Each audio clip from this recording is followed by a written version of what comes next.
Hello, this is a video aimed at Group Scout leaders in Berkshire to give you an idea about the volunteer experience transformations which will happen throughout 2023. I'm Pete Jeffries, and as well as being Deputy County Commissioner, I'm also leading Berkshire through the exciting transformation work, as well as being a volunteer leading part of the work within Scout headquarters. I'm more than happy to have discussions with people individually, raise any questions, concerns that you want to chat through, and you can see my email address on the slide there. Feel free to get in touch. So as part of the UK Scout Skills for Life strategy, one of the key aims is to improve the volunteer experience so that we can attract and retain more volunteers. We were told that we needed more well-trained, better supported and motivated adult volunteers, as well as young people from diverse backgrounds. We aren't going to grow and keep on growing without making some fundamental changes to the way that we do things. And that's what a lot of this year is going to be about. As well as recruitment, it's also about retention and providing an amazing experience so that volunteers want to stay with us and want to stay with us hopefully for that little bit longer as well. And we need to think about what the trends are telling us about how people want to volunteer. The trends in volunteering, the trends in how each of our work lives and personal lives have changed over recent years as well. We need, I guess, a compelling volunteer offer that demonstrates the values, the benefits of volunteering for Scouts while giving that flexibility, and that can be quite tricky. We also want to offer an improved and seamless joining and learning experience, and some of the early research that informed the project, volunteers shared their reflections, like the one on the left here, on what their appointments panel meeting was like. And we can see on the right maybe the experience that we'd rather people had. It's really important we keep the focus on what we're all here for, excellent programs for young people. For this to happen really well, we need to make sure that it's a great experience for the volunteers who deliver those programs as well. So there's three key areas in the volunteer experience transformation work, and these are the three key areas that I'm going to talk through a little bit more in this video. The first of them, welcome, focuses on transforming that adult recruitment through attraction and joining, which is fundamental to us achieving our sort of target of getting an additional 10,000 more volunteers. We're making changes to ensure that learning is relevant, personalised, focused on the learner, and in an easier to access format that avoids duplication. And the third of those, their positive volunteering, ensures that volunteers can carry on loving what they do, putting young people at the heart of it, and that we've got an approach to volunteering which is more focused around teams and tasks, and it's underpinned by a new volunteering framework. And what I'll do is chat through each of these three things so that they hopefully make a little bit more sense and come to life in terms of how this will look in your group. So some of these changes as well will need digital changes, and these will happen in parallel. So whether that's looking at how we attract new volunteers and get them to join seamlessly, or overhauling our current learning provision to have a smoother, more intuitive package of learning, or having a membership system that makes everyday tasks easier. All of these tools will sit behind a single sign-on system of scouts.org.uk, and as part of our preparations for the switchover later this year is to make sure that the records held in Compass are as accurate as possible. So let's dive into the first of these, the warmer welcome. There's four aspects to making this happen. You can see there, attracting people well. We can do this a lot better than sometimes happens right now. A lot of this is about the language that we use rather than, for example, talking about quite rigid roles that we want people to sign up to. We can emphasise the importance of joining the team and agreeing what tasks you do. And even quite subtle changes like that kind of help to reframe the conversation that we have with ourselves and with prospective volunteers as well. So once someone agrees to volunteer with us, we want their joining process to be smooth, whether that's the administration of filling in forms and doing references and disclosure checks and so forth, as well as making sure that we've got some friendly faces, genuinely welcoming people and making sure that new folk in their first few weeks and few months are welcomed and well supported. The appointment step will undergo some significant changes for the better in the new approach. Instead of appointment panel meetings, which are felt in some places to be interrogations or firing squads, as we saw earlier. These meetings will be set up differently, and we'll put more ownership onto groups so that the local team is in the driving seat of welcoming new people into their teams. And I'll talk about this in a little bit more detail shortly. The final step here is about induction, partly about making sure that that friendly face of a warmer welcome happens everywhere, as well as making sure that the initial learning is really relevant and valuable.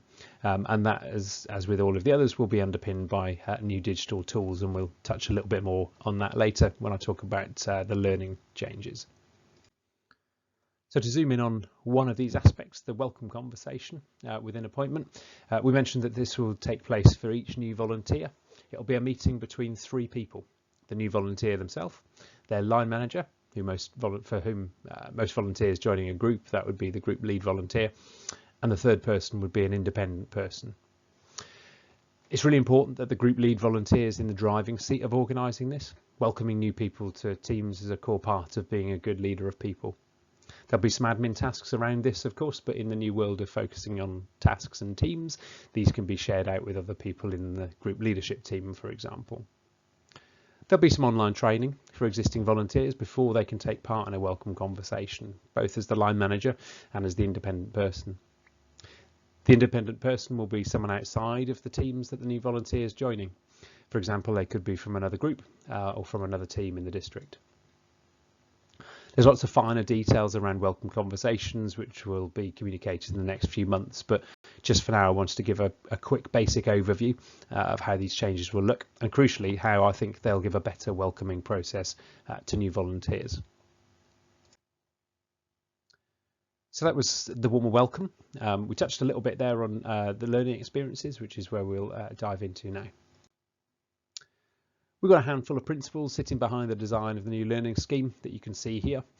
They're relevant for all of the learning, whether that's initial learning in the first few months, refresher learning that we'll come back to every few years, and optional learning, whether that's online or in person.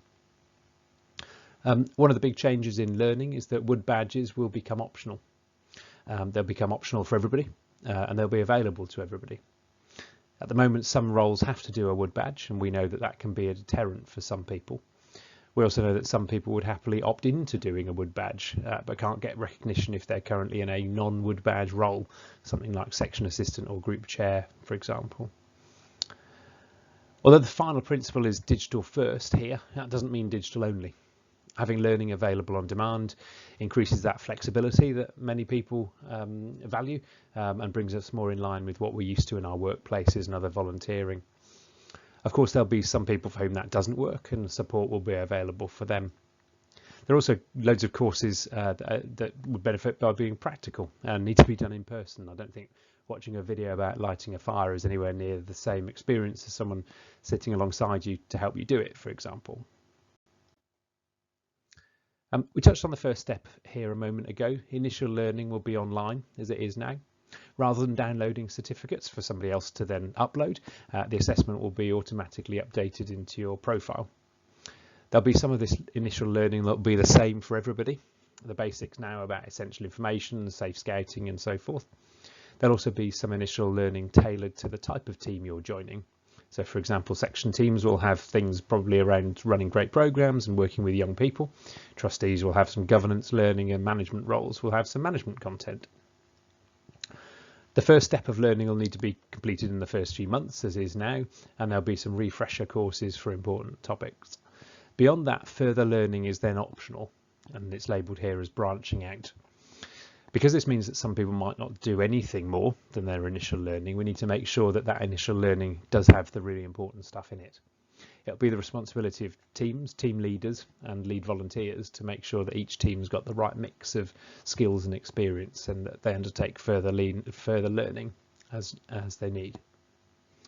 The final little flag on there is the manager and supporter training. That will become optional at the same time as wood badges become optional for others.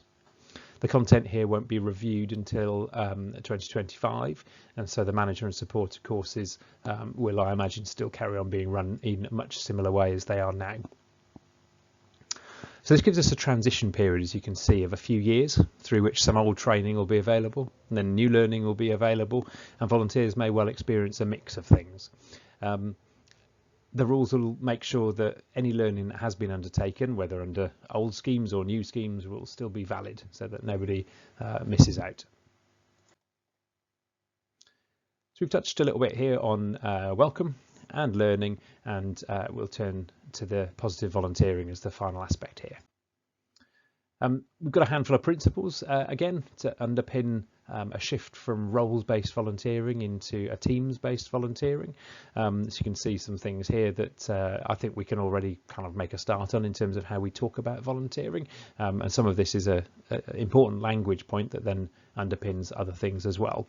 And as well as making this more appealing to new volunteers, hopefully it'll make it better for us, for those of us who already volunteer. In terms of language, some of the shift, as I mentioned, we can do already. At the moment, a lot of the current labels that we use are confusing to many of us who've even been around for some time. Section leader, assistant section leader, section assistant, occasional helper, and so on. The emphasis here is on teams, team members, team leaders. The change of roles and role titles will also extend to removing the word commissioner and other roles, again, so that our role titles are more relevant to what we actually do and more understandable to those on the outside who might look at getting involved. A Group Scout leader, for example, will become a group lead volunteer. A district commissioner will become the district lead volunteer, and the county commissioner will become the county lead volunteer. There are some places where having those named roles still makes sense. So as well as team members and team leaders in most places, as I mentioned, we've got lead volunteers, but then other roles as well, like chair and treasurer, still have a purpose as well. So at the moment, who does what can depend on your role. We've got quite a hierarchical roles-based approach to volunteering. In some teams, that can mean that a small number of people end up doing everything. It's not always great for them, it's not always great for others in the team, and it's definitely not great for those who come after them. In the future, the focus on teams-based volunteering will look at tasks that need to be done. Each team has a team description, which spells out the tasks that are for everyone to do. Those are the sort of purple stripes across the top, and those that can be shared out, the allocated tasks at the bottom. Sometimes with one person doing the task, sometimes more than one. And it'll be up to teams to manage amongst themselves in a way that works best for everybody. And these things will change over time. And so taking a look at it every year or so would be a sensible thing to do to make sure that people are happy with what they're doing. Here's how that section team looks. Team leaders, team members, and young leaders. Much simpler approach to things. And for some of your groups, this might not come as a galloping shock. This might already feel like the way that some sections run, and that's brilliant. Some sections might not notice much change in terms of these changes. Some places this might be quite a gear change from what we're used to. Within a group, on the right hand side, you can see each of the section teams, and then the group leadership team and the trustee board. The group leadership team in the grey box in the bottom there is really important to leading the group. It's led by the group lead volunteer, which is what we currently call the Group Scout leader, and each of the section team leaders are also within the group leadership team. You can also have group leadership team members in the way that some groups already use assistant or deputy Group Scout leader roles. Again, this is about emphasising the importance of teams-based volunteering and making that normal everywhere. The trustee board will have a narrower remit than the current executive committees do. Trustees will focus on governance and trustee matters with support tasks or operational tasks picked up elsewhere. This means that trustee boards can shrink down naturally in their numbers because of a few things. Section team leaders will no longer have an ex officio membership of the trustee board because we want section team leaders to be able to focus on delivering great programs rather than spending more of their time on trustee business. Some of the support or operational matters which execs currently focus on will be they'll move their responsibilities to the group leadership team in the group, which they could arrange by having people in a sub-team or a group of people volunteering more flexibly. For example, the quartermaster doesn't need to be a trustee any more than the person who manages hall bookings or manages the income and outgoing of the bank account. There'll be much more detailed information about the transition to trustee boards in the next few months ahead of AGM season, so watch out for this space. Without dwelling too much on these next couple of pictures, you can see what a district will look like. The Explorer, Young Leader and Network sections are part of the 14 to 24 team. There's a trustee board in the pink box again, and a leadership team similar to the group setup. Then there's also a programme team, a volunteering development team and a support team. As we mentioned earlier, each team will have a team description to make it clear what they're doing. Some districts may already have started on this transition, but elsewhere this might be quite a shift from what already exists. Because this video is aimed at Group Scout leaders, I won't go into too much detail here, but feel free to pick up with me separately if you're interested. The county picture is much similar to the district picture, except that there aren't sections at a county level. The county team will be also much more narrowly focused than at the moment, and will focus on volunteers in those county teams, supporting the district lead volunteers, and on doing things on a bigger scale if they're asked to do so by districts. So we come back full circle to the three key areas. I'm really excited about this. I think there's loads of brilliant stuff, frankly some quite long overdue changes which will make volunteering with Scouts better. Although the video is aimed at Group Scout leaders, feel free to pass this on to others in your team. More information, as I've said a couple of times, will be coming out in the next few months to different people depending on their roles, so don't worry if all of this feels quite new or quite a lot to take on for you at the moment. I think it's also worth reflecting, just as we pause at the end here, that some of this will bring challenges. Some of us will be more up for this than others. Some people, perhaps yourselves, perhaps others in your teams, will be filled with enthusiasm. Others will be filled maybe with more questions, and both of those are fine. There's loads more information already that we know than I could fit in here, and some of it can be quite overwhelming to get into the details and the weeds, but feel free to get in touch if there's a particular aspect that you wanted to try and unravel.